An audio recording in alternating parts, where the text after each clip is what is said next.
오늘도 예배하기 위해 나온 여러분 환영하고 축복합니다. 우리 함께 말씀 보겠습니다. 바로 지난주 목요일에는 수학 능력 시험, 수능 시험이 있었습니다. 수능 시험은 대학을 가려고 하는 입시생들에게는 매우 중요한 시험입니다.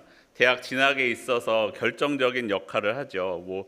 여러 가지 대학 가는 다른 방법들도 생겼다라고 수시도 한다, 학종이 있다, 어려운 말들이 많지만 그래도 수능 점수를 어느 정도는 받아야 가는 과정들이 많이 있습니다. 어쩌면 우리 학생들의 공부는 초등학교 6년, 중학교 3년, 고등학교 3년이 이 12년간의 공부가 그야말로 이 수학 능력 시험을 잘 보기 위해서만 해왔던 것은 아닐까 하는 생각이 들 정도이죠. 12년간의 공부입니다. 마침 여러분 오늘 본문에 나오는 사람들에게도요, 이 12라는 숫자가 아주 중요하게 다가옵니다. 한 사람은 12년간 혈루병을 앓고 있었던 여인입니다. 그리고 또 한 사람은 12살 된 딸이 아팠던 회당장 야이로라고 하는 사람입니다. 이 두 사람은 모두 예수님께 간절히 구하고 있습니다. 자신의 병이 나을 것과 딸의 병이 나을 것을 말입니다. 그야말로 인생의 사활을 걸고 하는 기도였겠죠. 여러분 12년간의 공부를 걸고 보았던 수학 능력 시험을 볼 때도 사활을 걸고 기도하지 않겠습니까? 하나님, 도대체 이 문제의 정답은 무엇입니까? 2번일까요? 3번일까요? 주님, 저는 2번을 찍겠으니 맞게 해 주시옵소서 라고 간절히 구하며 기도하며 답을 적지 않겠습니까? 여러분 물론 누군가 보기에는 그 한 문제 맞는 것 때문에 지금 목숨 걸고 병을 낫는 것과 딸의 목숨을 걸고 기도하는 저들의 기도와 그 한 문제 때문에 하는 기도의 무게가 같냐라고 말할 수도 있지만, 여러분 어떤 시험을 보는 그 한 사람에게는 이 한 문제가 그야말로 정말로 중요할 수도 있는 거예요. 그래서 지금은 그 정도 틀릴 수도 있지라고 생각하지만 그 당시에 저의 마음을 생각해 보면요, 그야말로 이 한 문제가 내 인생 20년 중에 12년을 갈아 넣었던 인생의 가장 중요한 시험이 아니었겠습니까? 그래서 당시를 생각해 보면요, 요즘은 그런 뉴스들이 많이 들리지 않는 것 같지만 당시에 수능 시험이 끝나고 나면, 결과가 나오면 스스로 목숨을 끊었다라는 소식들이 많이 들리고는 하였습니다. 사실 우리가 돌아보면 그거 1년 재수하는 것, 아니면 대학 못 가도 인생이 물론 쉽지 않을 수 있겠지만 그렇게 중요한 문제는 아니다라고 말할 수도 있지만, 당시에 그 사람에게는 그렇지 않은 것이죠. 여러분 12라는 것은 당시 유대인들에게는 더욱더 특별히 완전수이면서 모든 것을 뜻하는 숫자입니다. 회당장의 모든 것이었던 12살의 소녀, 그리고 12년간 인생의 모든 것을 쏟아부었던 여인, 그리고 모든 것을 실패하고 잃어버린 사람들, 그들의 모든 것 가운데 예수님이 어떻게 역사하고 계시는지를 오늘 본문 가운데 보여주고 있습니다. 여러분 오늘 본문에 나오는 두 가지 이야기는 사실 하나의 이야기입니다. 5장 21절부터 우리가 다 읽지는 않았지만 43절까지의 이야기가 하나의 이야기다라는 것입니다.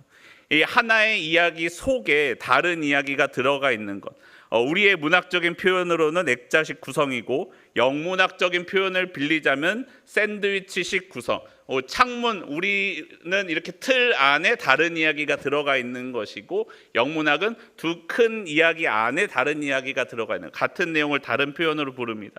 이 두 개의 이야기는 서로를 보충해주며 서로를 잘 이해할 수 있도록 도와줍니다.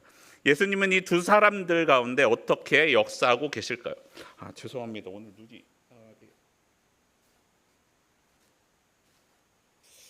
죄송합니다.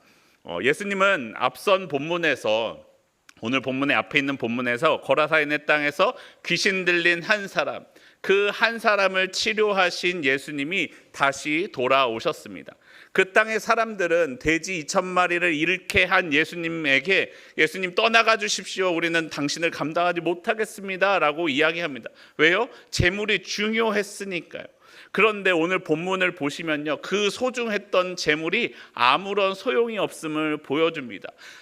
이 혈루증을 고치기 위하여 고생도 많이 하고 재산이 다 없어질 정도로 쏟아 부었습니다. 이 여인이 돈이 얼마나 있었는지는 모르겠지만 그 재산을 다 넣어도 아무런 효력이 없었을 뿐만 아니라 오히려 더 악화되었다라고 말씀합니다. 여러분, 회당장도 그렇지요. 회당은요, 사람들이 모여서 성경을 읽고 강론했던 장소였습니다. 종교 중심의 유대인 사회에서 중심적인 역할을 하는 곳이 이 회당입니다. 회당장에게는 그야말로 그 사회에 영향력이 있던 사람이요. 그런데 그런 영향력이 있는 사람도 죽게 된 12살 된 딸이 죽게 된 병을 알았을 때에 아무것도 해줄 수 있는 것이 없었습니다. 그래서 예수님을 찾아 집으로 와주시기를 간청하며 엎드려 기도하고 구하고 있는 것입니다. 여러분, 예수님을 집으로 초청하는 이 회당장의 이야기를 들으니 우리 누가 생각나지 않습니까? 누가복음 7장을 보시면 로마의 백부장이 자신이 사랑하는 종이 죽어가는 것 때문에 예수님께 나와 병 고쳐주시기를 구합니다. 그런데 예수님께서 병을 고쳐주시려 가려고 하실 때 이 사람은 이야기하기를 내 집에 들어오심을 감당하지 못하겠으니 말씀만 하사 내 하인을 낫게 하소서라고 이야기합니다. 그러니까 예수님이 깜짝 놀라시면서 와, 이스라엘 중에도 이만한 믿음을 본 적이 없다라고 말씀하시지 않았습니까? 이방인이었던 백부장은 예수님이 말씀만 하셔도 병이 나을 것이다 라는 믿음을 가지고 있었는데 어쩌면 오히려 신앙이 더 좋아야 할 것만 같은 이 회당장은 예수님께서 직접 오셔서 고쳐주셔야만 됩니다 라고 구하고 있는 것입니다. 여러분, 오늘 혈루증 앓는 여인을 보아도 그렇습니다. 그녀는요, 예수님에게로 와서 옷에 손을 대었고 그때 혈루의 근원이 말랐다라고 이야기합니다. 여인이 옷에 손을 댄 이유는 여인이 생각하기를 그의 옷에 손을 대기만 하여도 나을 것이다 라고 생각했기 때문입니다. 여인은 생각하기를 예수님이 입으신 그 옷에 무언가 특별한 능력이 있을 것이다 라고 생각했습니다. 사실 이거는요, 이 유대인 정통의 이 구약 전통에서도 성경적인 믿음이 아니라 이방인의 믿음에 가깝습니다. 그래서 로마의 병사들이 십자가에 달린 예수님을 보고 그 옷을 서로 가지려고 다투고 제비를 뽑지 않았겠습니까? 그 옷 자체에 무언가 특별한 능력이 있다라고 생각했던 것이죠. 마치 여러분, 예수님을 믿는 믿음이 없지만 드라큘라를 쫓을 때 뭘 써야 됩니까? 십자가를 써야 됩니다. 내가 예수님을 믿고 신앙이 있어서 십자가를 드는 것이 아니라 그 십자가 자체에 드라큘라를 쫓는 능력이 있을 것이다 라고 믿기 때문에 사용하는 것과 같은 그런 믿음의 수준이었다라는 것이죠. 이 두 사람은요, 모두 가진 것과 지위를 다 쏟아도 구원을 받지 못했던 사람이면서 믿음에 있어서도 조금 부족함이 있었던 사람들, 무언가 좀 아쉬웠던 사람이다라고 말할 수 있습니다. 하지만 예수님은 이런 믿음이 부족한 사람들에게도 은혜를 베풀어 주십니다. 여러분, 오늘 본문을 보시면요, 회당장의 딸을 고쳐주러 가시다가 여인이 예수님의 옷에 손을 대었고 혈루의 근원이 멈추었습니다. 그러니까 예수님께서 곧 능력이 나간 줄을 아시고 멈추어 서서 여인을 찾으십니다. 여러분, 사실 바쁜 시간 아니겠습니까? 이 예수님께서 배를 타고 대가볼리에 갔다 오시느라 회당장이 야, 예수님 언제 오냐고 얼마나 기다렸겠습니까? 12살 된 딸아이가 죽어가고 있지 않습니까? 골든타임이라는 게 있는데 이 예수님 빨리 가셔야 되는데 지금 예수님 뛰어가셔도 시원치 않을 판에 예수님이 갑자기 걸어가시다가 멈추어서 야, 능력이 나간 것 같은데 누가 내 몸에 손댔냐라고 찾고 계시는 것이에요. 그러니까 제자들이 이야기합니다. 무리가 에워싸 미는 것을 보시면서 누가 내게 손을 대었느냐라고 물으십니까? 라고 말씀합니다. 여러분, 누가 이런 말을 했을까요? 누가복음을 보시면 우리 성질 급하신 베드로 사도께서 이렇게 말씀합니다. 본문에서는 아주 정중하게 표현되어 있는데 베드로가 그렇게 말했을까요? 아유, 예수님, 지금 수많은 사람이 너도 나도 예수님을 밀고 있는데 누가 손댔냐뇨. 아이고, 예수님, 손 안 댄 사람이 누구인지 손 드는 게 더 빠르겠네요 라고 베드로가 얘기하지 않았을까요? 하지만 예수님은요, 멈추어 서서, 그럼에도 불구하고 멈추어 서서 그 여인을 찾기 위해 둘러보고 계셨다라는 거예요. 예수님이 그 여인이 누군지 몰라서 두리번거리고 계셨을까요? 아니죠. 아시는데 여인이 나오기를 기다리고 계셨던 거예요. 예수님께서 그 여인을 찾아서 뭐 하려고 하셨겠어요?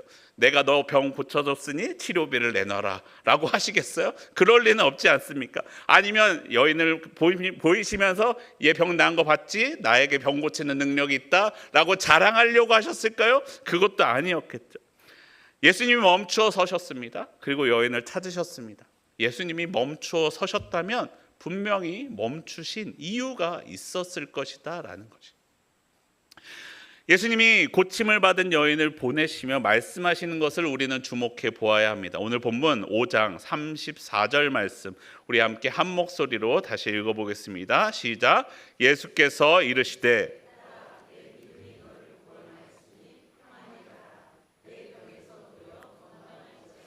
아멘. 예수님이 이 기적을 통하여서 여인에게 주고 싶으셨던 것은 단순히 병 고침이 아니었습니다. 그 여인을 구원하고자 하셨습니다. 혈루증으로 인하여 끊어졌던 관계가, 그리고 무너졌던 그 여인의 삶을 회복시키고자 하셨다라는 것이죠. 사람들 가운데 선포하고 계시는 것입니다. 그 여인이 사람들 앞에 나올 수 있게 해주시는 것입니다. 이제 구원받았으니 더 이상 병에 얽매이지 말고 건강하여라 라고 여인에게 말씀해주고 계시는 것이에요. 이 얼마나 주님의 마음을 알 수 있습니까? 그런데 여인에게는 그런 이유가 있었어요. 그럼요, 회당장에게는 어떨까요? 회당장은 여인이 구원을 받는 일 때문에 희생당하고 있지 않습니까?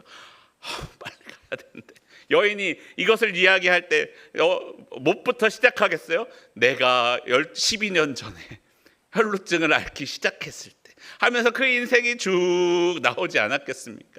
그런데 그 회당장은 마음을 졸이면서 지금 저거 얘기하고 있을 시간이 어딨어? 빨리 가야 되는데 라며 옆에서 두근두근 하고 있지 않겠습니까? 그런데 결국 어떤 이야기가 들려옵니까?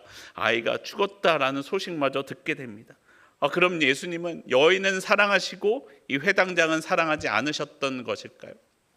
여러분, 그것도 그렇지 않습니다.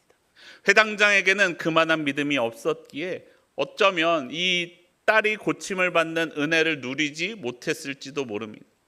예수님이 가서 바로 병을 고쳐주셨다고 한들 예수님을 이 회당장은 알기를 그저 병 잘 고치는 의사나 무당이나 이런 주술하는 사람 정도의 수준으로 생각했을지도 모른다라는 거예요.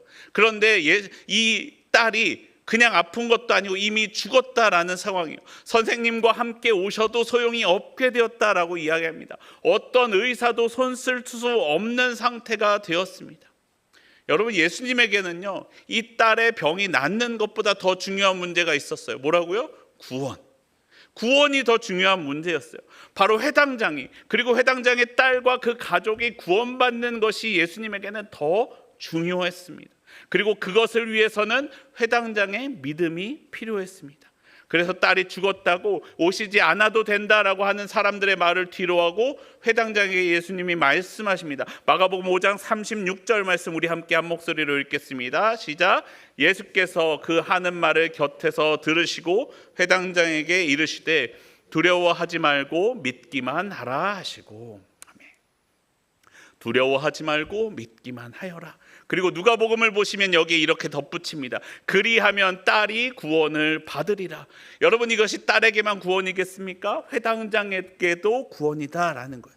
여인의 치유로 인해 이 회당장에게 믿음이 생기고 이 믿음을 통하여 예수님을 믿게 되었고 그 구원의 은혜를 누릴 수 있게 된다라는 것입니다. 딸이 고침을 받고 건강해지는 것은요, 물론 기쁘고 좋은 일이죠. 그런데 더 중요한 것은 딸이 구원을 받는 것이다라는 거예요. 그리고 회당장이 구원을 받는 것이다. 예수님에게는 그것이 중요했습니다. 예수님이 생명을 살리는 능력이 있는 분이심을 그들이 알고 깨달아 믿어 구원을 받는 것이 예수님에게는 중요했다라는 것이죠. 여러분, 생각해 보세요. 이렇게 이때 다시 살아난 회당장 야이로의 딸은 지금 어디 있을까요?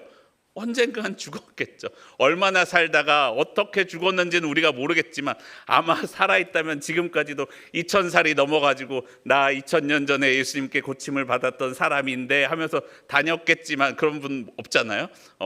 언젠간 죽었을 거예요.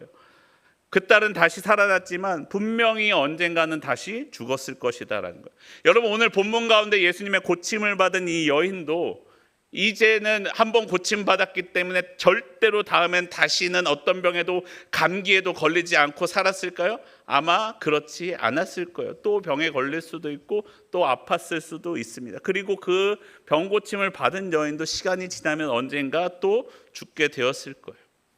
여러분, 내 삶에서 어떤 기적이 나타나는 것, 기적이 일어나는 것, 매우 기쁘고 즐겁고 놀랍고 감사한 일이죠. 하지만 하나님은요, 우리에게 그냥 기적을 베풀어 주시는 분이 아니에요. 하실 수 있으시니까 고쳐주시고, 하실 수 있으시니까 되게 해주시고 하는 분이 아니다라는 거예요. 여러분, 예수님을 보시면요, 예수님은 기적을 행하시는 분이 아니고 예수님은 표적을 행하시는 분이에요.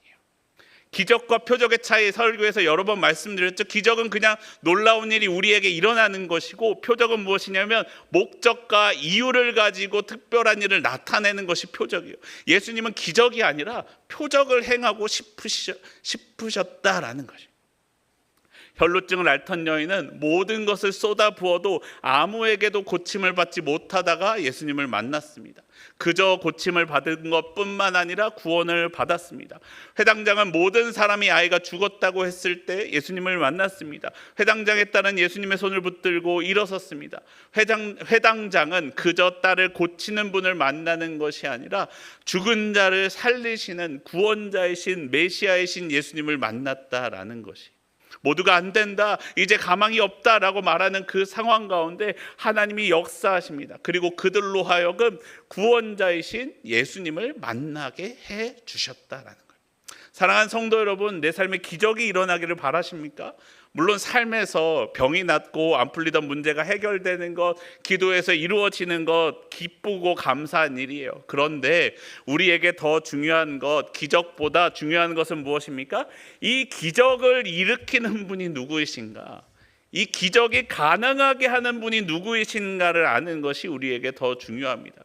그리고요, 여러분, 내 삶의 참 기적은 죽어 마땅한 나의 삶이 예수님으로 인하여 구원을 받는 것, 그것이 우리에게 가장 큰 기적입니다. 영원한 생명을 얻게 되는 것이 우리에게 더 중요합니다. 여러분, 내 삶은요, 기적을 만날 때 변화되는 것이 아니라 예수님을 만날 때 변화됩니다. 여러분, 내 삶이 특별하고 놀라운 일이 일어날 때 변하는 것이 아니라 그 일 가운데 역사하시는 예수님을 만나야 우리는 구원을 받을 수 있습니다. 여러분, 모두 다 똑같이 나와서 예배를 드리고 똑같이 찬양을 부르고 똑같이 말씀을 듣고 똑같이 기도하지만 누구는 이 시간 가운데 찾아오시는 예수님을 만납니다. 수많은 사람들이 똑같이 예수님을 만졌지만 누구는 병이 낫고, 누구는 그 가운데 구원자이신 예수님을 만나고, 누구는 그냥 예수님 한번 예수님 튼튼하시네 하고 그냥 지나간다라는 거예요. 여러분은 이 예배 가운데 어떠십니까? 물론 부족한 저이지만 이 가운데에도 어떤 분은 하나님이 말씀하시는 음성을 들으시고, 제가 부족한 잘 부르지 못하는 찬양이지만 그 찬양 가운데 나에게 주시는 치료자이신 예수님을 만나기도 하고, 우리가 기도할 때에 다 똑같이 기도하지만 누구는 기도하는 가운데 하나님의 음성과 하나님의 마음과 하나님의 말씀을 듣고 돌아간다라는 거예요. 여러분, 하나님은 이 시간 저와 여러분 가운데 말씀하고 싶으세요. 그리고 우리에게 그 구원을 받게 해주고 싶으세요. 누구는 구원받고 돌아가는데 누구는 그냥 앉았다가 돌아갑니다. 여러분, 어떤 자리에 계십니까? 여러분, 예수님이 나를 찾아오십니다. 오늘 나의 가운데 찾아오시는 하나님, 말씀 가운데, 찬양 가운데, 기도 가운데, 아니 어쩌면 이 예배의 시간이 끝나고 집에 돌아가는 그 발걸음 가운데, 잠자려고 누웠을 때에 나에게 찾아오시는 그 예수님이 있으십니다. 그 예수님을 꼭 만나시기를 바랍니다. 그러면 우리가 구원받을 수 있다라는 것입니다.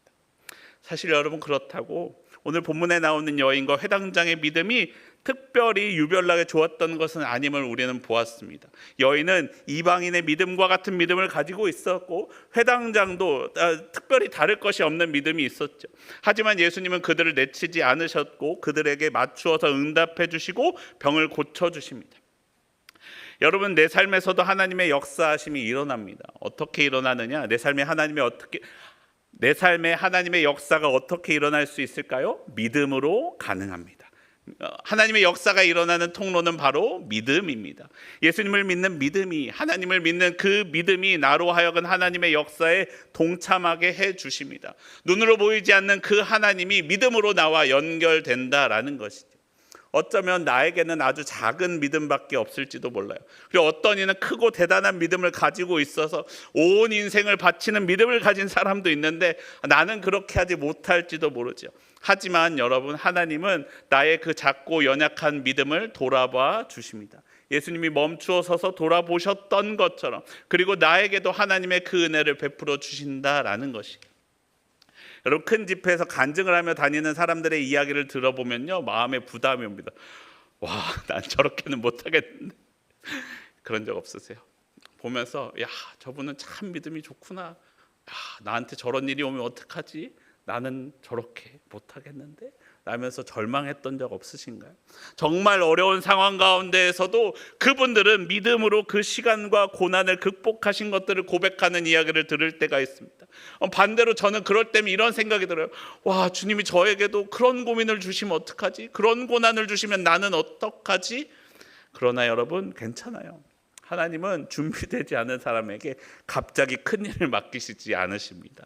갑자기 여러분 보고 아프리카 오지 선교사로 나가십시오 라는 마음, 그런 거 주시지 않는다는 거예요. 그때가 되면, 그 마음의 수준이 되면, 그 믿음의 수준이 되면 그때 주신다라는 것이에요. 어쩌면 어떤 때는요, 내가 예수님께 나아오기만 하는, 예수님을 향하여 손을 내미는 그 작은 믿음으로도 병을 고쳐주시는 예수님의 은혜를 베풀어 주시기도 합니다. 물론 여러분, 그 여인에게는 그 손 내미는 것이 얼마나 크고 힘들고 어려운 일이었는지 모릅니다. 그리고 또 여러분, 반대로요, 마땅히 믿음이 있어야 하는 어떤 사람에게는요, 회당장과 같이 여전히 그 어려움 가운데 멈추어 서서 두시는 경우들도 있습니다. 더 깊은 하나님과의 만남을 경험하게 하시는 경우들도 있어요. 그것은 회당장을, 고난 중에 있는 사람을 괴롭게 하려고, 너 믿음 생길 때까지 좀 괴로워봐라 라고 하는 것이 아니라 더 큰 믿음으로 나아가게 하시려고 하시는 것이에요. 더 큰 믿음으로 나아가야만 할 때가 있다라는 것이에요.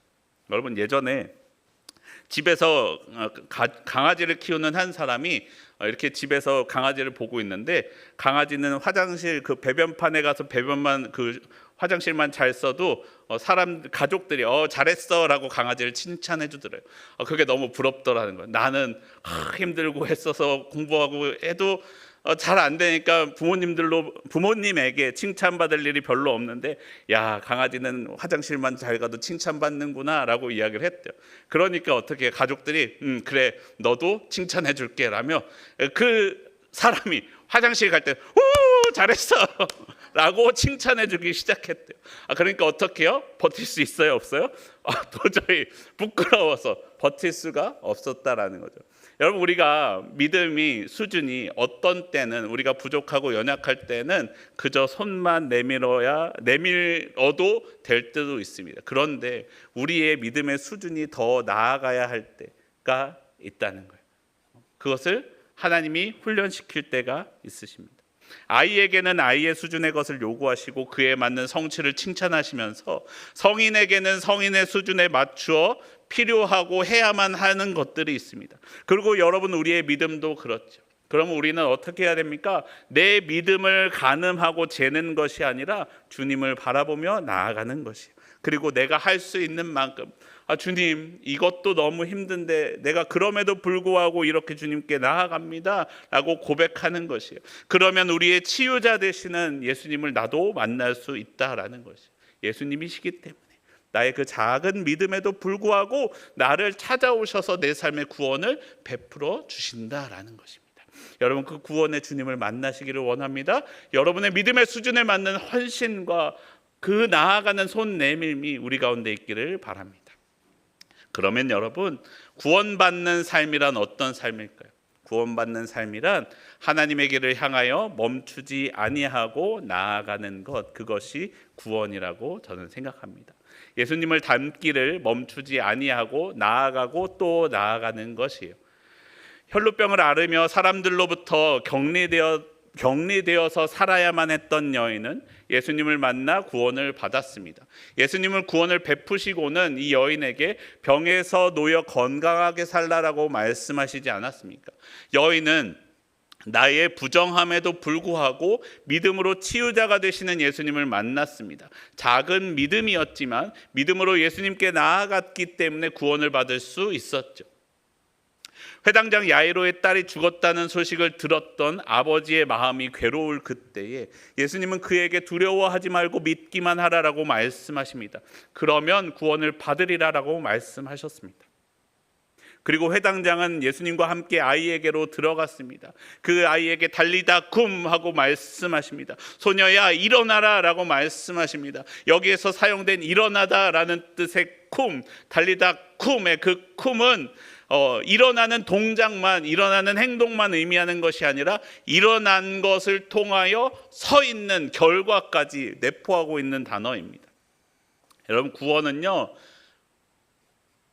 구원자이신 예수님을 만나는 특별하고 이례적인 사건을 이야기하는 것이면서 동시에 단지 그 이례적인 사건에서 끝나는 것이 아니라 그 구원하심의 영향력이 내 온 삶을 통하여 계속해서 나타나는 것까지가 구원입니다. 그래서 저는 말하기를 구원이라고 말하고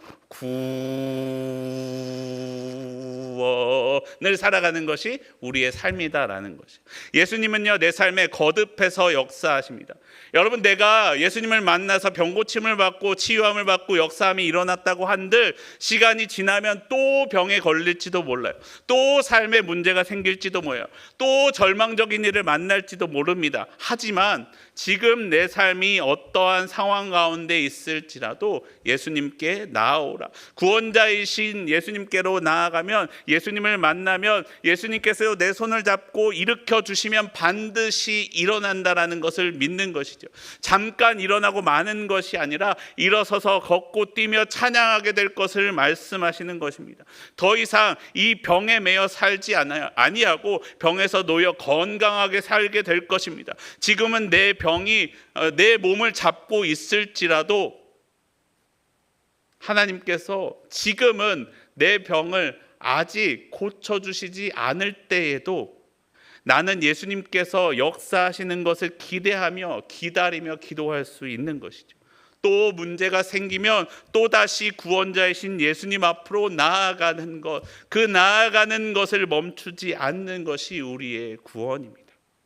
사랑하는 여러분, 예수님께로 나아가기를 바랍니다. 상황에 절망하지 말고, 상황을 판단하지 말고 믿음으로 예수님께 손을 내미시기를 바랍니다. 그리고 오늘 나를 찾아와 말씀하시는 예수님의 말씀을 듣고 예수님의 손을 붙잡고 달리다 쿰 말씀하시는 그 예수님의 말씀대로 절망적인 상황에도 불구하고 일어나 서서 예수님과 함께 걸어가는 저와 여러분의 삶이 되기를 소원합니다. 우리 함께 찬양하고 기도하겠습니다.